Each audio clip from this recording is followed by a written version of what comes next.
Is it right to judge a book by its cover? That is not the topic of today's discussion, but it highlights a theme that can be zoomed out upon. The idea is whether it's right or wrong for us to judge something as right or wrong.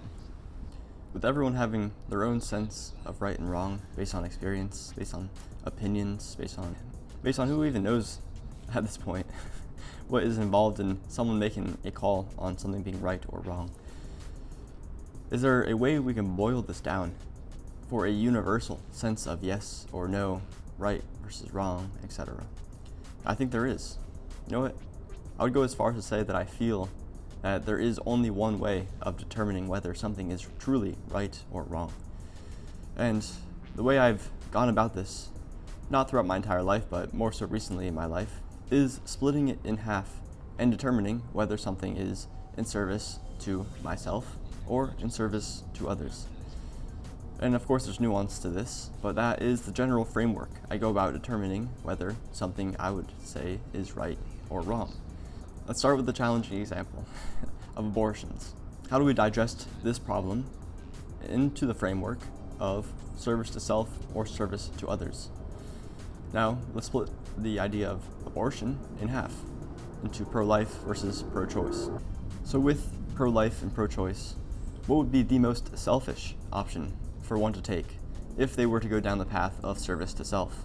Would it be going down the path of abortion, or would it be limiting one's freedom to make the choice? That is ultimately up to you.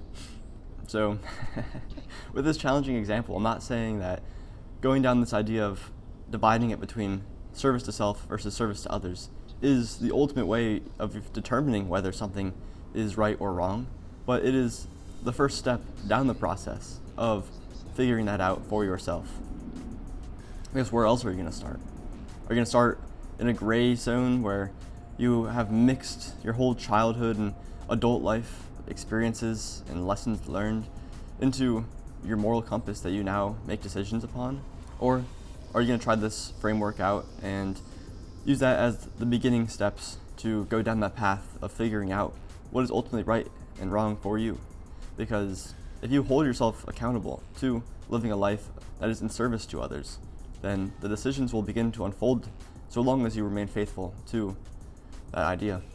And when you hold yourself accountable to living a life that is in service to others, then you'll begin to recognize cognitive dissonance when your actions are aligned with service to self, but your thoughts are still aligned with service to others. And so this will allow decisions to be made more easily, not simply, but it'll begin the unfolding of this thought process that you can begin to translate in any walk of life or any challenge that arises or any decision that needs to be made. That's all I have to share today, and as sovereign beings, I hope you all are at peace with the decisions that you make. Thank you, thank you, thank you.